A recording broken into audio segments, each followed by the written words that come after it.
Hello and welcome to the Rider Review. This is Eric Carrot Rider, and this week we're going to be taking a look at the 1994 movie titled The Legend of Drunken Master, the sequel to the movie Drunken Master, and sometimes it's also known as Drunken Master 2. It runs an hour and 42 minutes long, and it stars the legendary Jackie Chan, Anita Mui, T. Lung, and Ken Lo. What did I think of this movie? I say that next to Bruce Lee, Jackie Chan is one of my favorite action movie stars in cinematic history.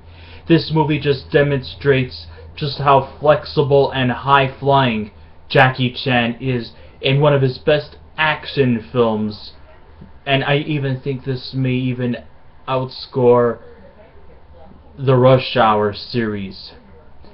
I mean, what did I... in this movie here, you must see to believe, if you catch my drift. It features one exciting scene after another. The simple storytelling will likely keep you intrigued, along with the heart-pumping action, the comical moments, and a tantalizing plot. The characters are rich and vibrant, especially Anita Mui's comical turn as Wong's stepmom Ling, to the insanely ass-kicking bad guy John, played by Ken Lo, who also happens to be Jackie Chan's bodyguard. The casting decisions were well thought of, which actually adds dimension to the story and the characters.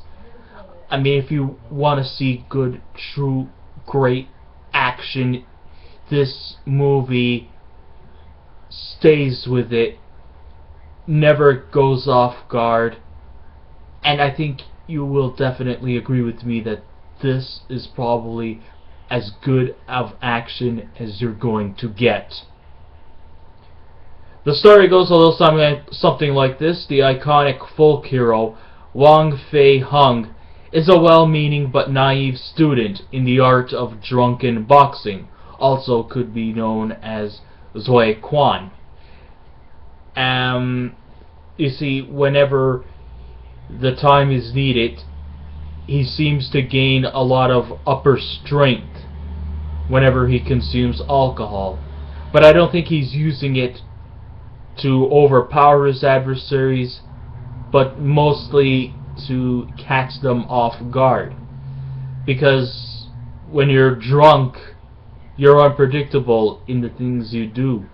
So it's not just an epic battle of physicality, but more or less a combination of physical fighting along with some minor mind games that goes along with it. Though he definitely tries to stay out of trouble, he suddenly becomes a witness to a band of international thieves who are robbing priceless Chinese artifacts out of the country. Wong feels it is his destiny to use his unorthodox fighting skills to prevent this from happening. I know it kinda seems a bit surreal, but when it comes to unusual fight scenes, Chan is a master in this particular parameter. He makes it look real and very easy, which I guarantee you it's anything but. I know the sacrifices that he had to take in this movie was unprecedented, including getting his skin burned through flaming coals. And I heard that it was not like during the actual movie, but it was during the takes that this incident happened. But still, nonetheless, you gotta hand it to Mr. Chan. This is something I would not recommend anybody to try. So, don't be naive. Don't try this at home, or even attempt, unless you are an actual skilled, trained professional. To continue my review. Like in every movie, Chan is always up for a little street fighting. It seems like him and action just seem to go together like peanut butter and jelly. But in the sequel, Chan's fighting is more aerial and flamboyant compared to his other films, including the predecessor, which probably had more fun and entertainment. This one has more action and suspense, but still nothing short of entertainment. And it's actually more believable than the stuff he's done, past and present. The final battle scenes at the factory is filled with wonderful action that will make any action junkie's mouth water.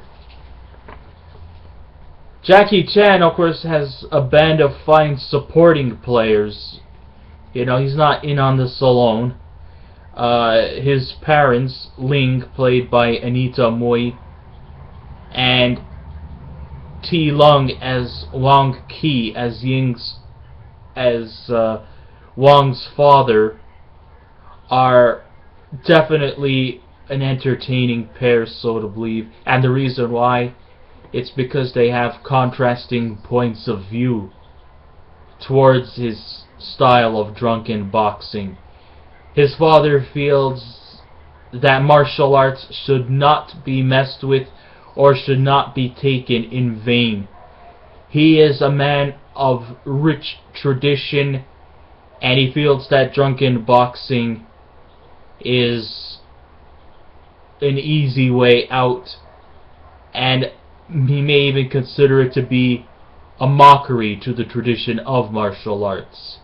He doesn't want it tampered, and he does not approve of Wang to utilize this style to take advantage of his opponents.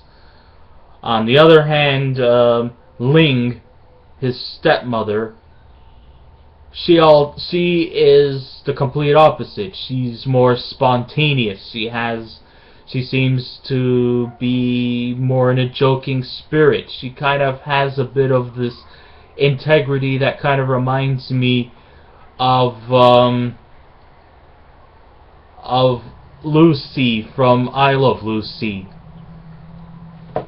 She's fun, she's spontaneous, and it's the contrast between his two parents that really make the performances all the more unique, and it balances the movie quite nicely. The fights are exhilarating, especially when Wang takes on an army of 50 hoodlums, better known as the Axe Gang. But it's the factory scene that really takes its toll. I mean, it's the final scenes that really sells the movie. As, you know, Wang takes down an army of bad guys before taking on the main henchman in this movie, the Kingpin. Ken Lo is definitely a great opponent for Wang, and he is also quite a feared and talented fighter for Chan to compete with near the end. Of course, you know, Ken Lo and Jackie Chan are no strangers to one another. In fact, Ken Lo is the bodyguard of Jackie Chan in real life. His kicking ability is enough to place Chan in flaming colds, and yet Chan succeeds to keep the fight real. That scene alone would definitely make your jaw drop. And I know that throughout the movie, in some ways, the Wang character himself kind of reminds me of Popeye the Sailor Man. You know, like whenever Popeye used to take on Bluto, you know, Bluto would have the upper advantage, being a bigger, larger guy.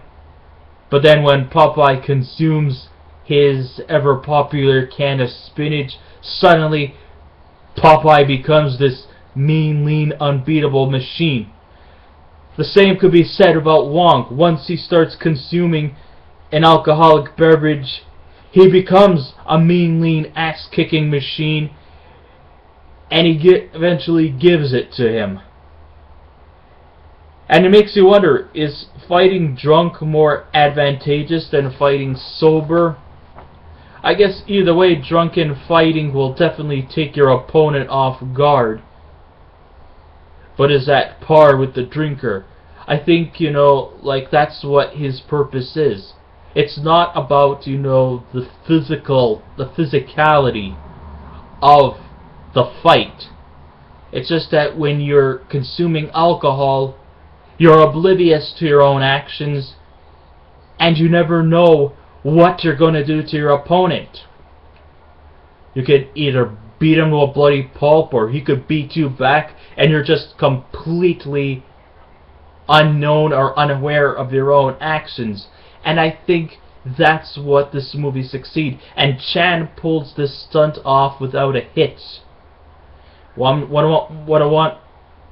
you want to know about what I thought of the fighting scenes? All I could tell you is that they were all brilliantly choreographed. So much so that you wish the scenes would last for days. And if you've never seen this movie, then what the hell are you waiting for? I mean, it's up there with other great classics like Enter the Dragon and Iron Monkey. This movie is entertaining the whole way through. How would I rate this movie? On a scale of 1 to 10, I give it a 9. If I was to find a weakness in the movie, I guess you could say it's the age factor. Jackie Chan is like trying to play a 24-year-old, but his age clearly does not give it away. I'm not to say that he hasn't aged gracefully. I'm sure he has, to his best capacity. But when he did the original Drunken Master back in 1978, he was 24 years old. 20 years later, now that he's like 40 years old, he just doesn't look like a 24-year-old. And I think it was actually kind of awkward to have Anita Mui play his stepmother. But then again, it was his stepmother, not his biological mother, so I guess that could be incorrectly regarded as a goof. But I just don't see how a step-parent could be younger than an offspring. But that's just some minor quibbles. I highly recommend anybody to see this movie to check it out and just sit back, enjoy it. I mean, are you expecting to watch a Jackie Chan movie to see something that will melt your heart, to give you a new outlook on life, to look at society in a different way, to be mesmerized by any kind of drama or romance, or expecting some kind of gushy, soft feeling inside of you? Hell no! You came to see Jackie Chan kick ass! You came to see him fight off bad guys and using anything to his advantage. That's what you come to see a Jackie Chan movie for. You want to see something that will lift your spirits? Go watch The English Patient. Not that I oppose of watching The English Patient, but you're not here to see that. For a Jackie Chan movie, you want to see him use his martial arts to his advantage. The use of props. Not for anything to change your life. You could go watch the Hallmark Channel for that. Until then, this is the Rider Review. This is Eric Carrot Rider signing off. Oh, and please feel free to drop by to my channel. I would love to hear from your opinions. Remember, be kind, be courteous. And And that ends my session for this week. Stay tuned next week. Goodbye.